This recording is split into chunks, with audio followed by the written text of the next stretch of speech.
आइए जानते हैं झारखंड की 25 फटाफट बड़ी खबरों को केवल 5 मिनट में। उससे पहले वीडियो को लाइक करके चैनल को सब्सक्राइब जरूर कर दें। मुख्यमंत्री महिला सम्मान योजना को लेकर बहुत ही बड़ी खुशखबरी निकालकर सामने आ रही है। आपको बता दूं कि राज्य सरकार श्री हेमंत सोरेन ने मुख्यमंत्री महेश सम्मान योजना के तहत 12वीं किस्त की राशि आज जारी कर दी है, जो सीधे महिलाओं के खाते में डीबीटी के माध्यम से 2,500 रुपये पहुंच रहे हैं। भारतीय रिजर्व बैंक आरबीआई ने 500 रुपये के नोटों को लेकर नया नियम जारी किया है, जो 1 सितंबर 2025 से लागू होगा। इस नए आदेश के तहत 500 रुपये के नोटों के इस्तेमाल और प्रबंधन के लिए कई नई शर्तें रखी गई हैं। आरबीआई का उद्देश्य नकदी व्यवस्था को अधिक पारदर्शी और सुरक्षित बनाना है। यह कदम नकली नोटों के प्रसार को रोकने, मुद्रा प्रणाली को मजबूत करने और डिजिटल लेनदेन को बढ़ावा देने के लिए उठाया गया है। इस नियम के बाद जनता को अपने पुराने 500 रुपये के नोटों को बैंक या अन्य अधिकृत स्थानों पर जमा करवाना होगा। देश भर के करोड़ों उपभोक्ताओं के लिए राहत की खबर है। 1 सितंबर से घरेलू एलपीजी सिलेंडर के दाम में बड़ी कटौती की गई है। सरकार ने 14.2 किलो के घरेलू गैस सिलेंडर पर 180 रुपये की सीधी राहत दी है। यह फैसला खासतौर पर आम आदमी के लिए महंगाई से राहत देने के उद्देश्य से लिया गया है। एलपीजी की कीमतों में लंबे समय बाद आई यह गिरावट उपभोक्ताओं को त्योहारों से पहले थोड़ी राहत दे सकती है। रसोई गैस के बढ़ते खर्च से जूझ रहे परिवारों के लिए यह निर्णय स्वागत योग्य माना जा रहा है। नए रेट्स 1 सितंबर से देश भर में लागू हो चुके हैं। Institute of banking personnel selection (IBPS) ने क्लर्क, कस्टमर सर्विस एसोसिएट के 10,277 पदों पर भर्ती के लिए आवेदन की आखिरी तारीख आज तय की है।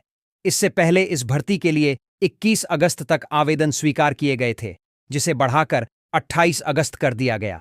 उम्मीदवार ऑफिशियल वेबसाइट ibps.in पर जाकर अप्लाई कर सकते हैं। भारत में लाखों विधवा महिलाएं आर्थिक तंगी और सामाजिक चुनौतियों का सामना करती रहती हैं। इन महिलाओं की स्थिति को देखते हुए सरकार ने एक महत्वपूर्ण कदम उठाया है और विधवा पेंशन योजना में व्यापक सुधार किए हैं। पहले इस योजना के तहत मिलने वाली धनराशि केवल 1,000 रुपये या इससे भी कम होती थी, जो महंगाई के इस दौर में अपर्याप्त थी। अब केंद्र और राज्य सरकारों के संयुक्त प्रयासों से इस राशि को बढ़ाकर 2,000 रुपये मासिक कर दिया गया है। यह बढ़ोतरी उन असहाय महिलाओं के लिए एक बड़ी राहत है। सहारा इंडिया में निवास को करने वाले लाखों करोड़ों परिवारों के लिए बड़ी खुशखबरी सरकार के द्वारा निकाल कर आई है। आपको बता दें कि केंद्र सरकार ने साधारण निवेशकों को बड़ी खुशखबरी निकाल कर आई है। संस्था देते हुए घोषणा कर दिया गया है कि जीन सारा इंडिया पोर्टल में अपने राशि निवेशकों को कर रहे हैं। आप बता दें कि रिपीट कोर्ट के हुई बैठक में यह निर्देश प्रभावित होकर चुका और कि बहुत ही जल्द सहारा निवेशकों को राशि ट्रांसफर किया जा सकता है। भारत सरकार ने करोड़ों राशन कार्ड धारकों को बड़ी राहत देते हुए एक ऐतिहासिक फैसला लिया है। अब पात्र परिवारों को हर महीने नहीं बल्कि सीधे 3 महीने का राशन एक साथ उपलब्ध कराया जाएगा। इस फैसले से खासतौर पर उन लोगों को लाभ होगा जिन्हें बार बार लंबी कतारों में खड़े होकर राशन लेना पड़ता था।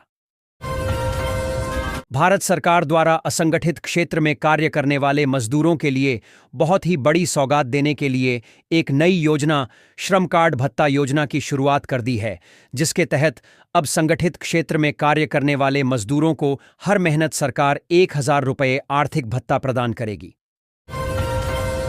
झारखंड में करीब 30,000 छात्रों की मैट्रिक परीक्षा पर संकट गहराता जा रहा है। राज्य सरकार ने सभी छात्रों के लिए आधार आधारित यूनिक अपार आईडी अनिवार्य कर दिया है। बिना अपार आईडी के किसी भी छात्र का पंजीकरण संभव नहीं है। लेकिन समस्या यह है कि यूडाइस में स्वतंत्र रूप से फॉर्म भरने वाले छात्रों के लिए कोई विकल्प उपलब्ध नहीं है। राज्य सरकार अंगीभूत कॉलेजों तथा पॉलिटेक्निक संस्थानों में अनुबंध पर कार्यरत आवश्यकता आधारित शिक्षकों को नियमित नियुक्ति में वेटेज देगी। उन्हें आयु सीमा में भी छूट मिल सकती है। उच्च एवं तकनीकी शिक्षा मंत्री सुदिव्य कुमार ने इसके लिए दूसरे राज्यों में लागू व्यवस्था का अध्ययन कराने की घोषणा की। कोडरमा होकर कोलकाता से कानपुर सेंट्रल के लिए स्पेशल ट्रेन चलेगी। 4153 कानपुर सेंट्रल कोलकाता स्पेशल प्रत्येक गुरुवार को 18 सितंबर से 13 नवंबर तक चलेगी। कानपुर सेंट्रल से दोपहर 1 बजे चलकर कोलकाता पहुंचेगी। 41454 कोलकाता कानपुर सेंट्रल स्पेशल प्रत्येक शुक्रवार को 19 सितंबर से 14 नवंबर तक चलेगी। कोलकाता से दिन में 10:45 चलकर अगले दिन अलसुबह 4:30 कानपुर सेंट्रल पहुंचेगी। दुमका में युवाओं को किताबों से जोड़ने के लिए बुक बैठक नाम की एक अनोखी पहल शुरू हुई है। प्रत्येक 15 दिन में लोग दुमका पार्क में इकट्ठा होकर किताबें पढ़ते हैं और उन पर चर्चा करते हैं। इस पहल के तहत पार्क में एक निःशुल्क सामुदायिक पुस्तकालय भी बनाया गया है। इसका उद्देश्य इंटरनेट मीडिया के द्वार में पढ़ने की संस्कृति को बढ़ावा देना है। विधानसभा में मानसून सत्र के अंतिम दिन गुरुवार को मुख्यमंत्री हेमंत सोरेन ने अपने संबोधन में भाजपा पर जमकर हमला बोला। उन्होंने कहा कि कांके के नगड़ी में प्रस्तावित रिम्स 2 के नाम पर भाजपा राजनीतिक रोटियां सेंक रही है। इसके लिए बड़ी साजिश रच रही है और इसके लिए बड़े पैमाने पर लोगों के बीच फंडिंग भी कर रही है। भाजपा की कथनी व करनी में फर्क है।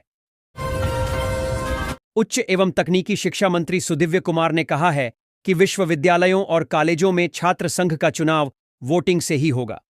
झारखंड राज्य विश्वविद्यालय विधेयक 2025 की क्रम संख्या 77 में स्पष्ट उल्लेख है कि छात्र संघ के अध्यक्ष, सचिव एवं अन्य सदस्यों का चयन चुनाव प्रक्रिया के माध्यम से किया जाएगा। छात्रों के लोकतांत्रिक अधिकारों से कोई समझौता नहीं हुआ है। राज्य भर के होमगार्ड जवानों के लिए अच्छी खबर है। को भविष्य निधि भुगतान और एक मुश्त सेवानिवृत्ति लाभ मिलने का रास्ता साफ हो गया है। सब कुछ ठीक रहा तो आने वाले 1-2 माह में यह दोनों लाभ जवानों को प्राप्त होगा। राज्य सरकार ने उच्च न्यायालय में अपना जवाब दाखिल कर दिया गया है। चांडिल थाना क्षेत्र में नौकरी के नाम पर ठगी करने वाले युवकों को स्थानीय लोगों ने पकड़ा और पुलिस को सौंप दिया। आरोपित युवक भोले भाले युवाओं को कंपनी में नौकरी दिलाने का झांसा देकर मोटी रकम वसूल रहे थे। उन्होंने कई युवकों से पैसे लेकर उन्हें प्रोडक्ट प्रचार के नाम पर घुमाया। पीड़ितों ने स्थानीय लोगों को बताया, जिसके बाद पुलिस ने सुपरवाइजरों को हिरासत में ले लिया है। टाटा स्टील कर्मचारियों का बहुप्रतीक्षित बोनस समझौता गुरुवार को हो गया। समझौते पर टाटा स्टील के एमडी एवं सीईओ टीवी नरेंद्रन और टाटा वर्कर्स यूनियन के अध्यक्ष संजीव चौधरी टुन्नू ने हस्ताक्षर किए। बोनस की राशि 6 सितंबर को खाते में जाएगी। मौके पर कंपनी और यूनियन के तमाम पदाधिकारी मौजूद रहे। बोकारो में स्मार्ट मीटर को लेकर डीवीसी ने नई गाइडलाइन जारी की है, जिसके अनुसार संविदा श्रमिक बैंक और डाकघर कर्मचारी विद्यालयों के कर्मचारी डीवीसी के पेंशनरों को प्रीपेड मीटर प्रणाली के तहत बिजली मिलेगी। यह व्यवस्था 1 सितंबर 2025 से लागू होगी, जिसमें उपभोक्ताओं का खाता शून्य शेष राशि से शुरू होगा। डीवीसी ने यह भी स्पष्ट किया है कि बैलेंस खत्म होने पर तुरंत बिजली नहीं कटेगी।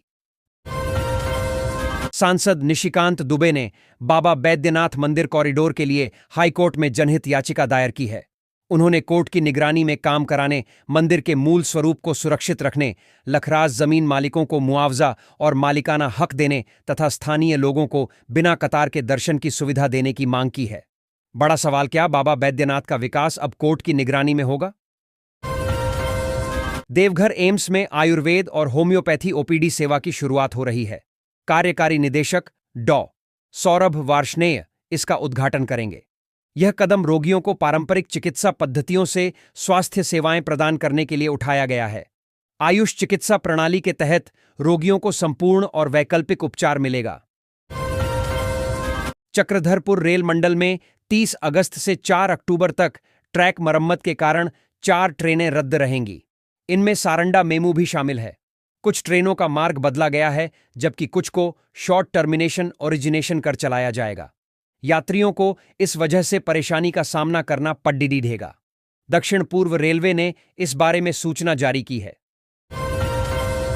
झारखंड में नौकरी के नाम पर ठगी का एक और बड़ा मामला सामने आया है। सरायकेला खरसावां जिले के चांडिल कपाली ओपी क्षेत्र में फर्जी कंपनी चला रहे 4 युवकों को ग्रामीणों ने पकड़कर पुलिस को सौंप दिया। पुलिस ने बताया कि इस मामले में विस्तृत जांच की जा रही है। कितने युवकों से ठगी हुई है और किन किन लोगों की संलिप्तता है, इसका पता लगाया जा रहा है। घटना की जानकारी मिलते ही बड़ी संख्या में लोग मौके पर जुट गए।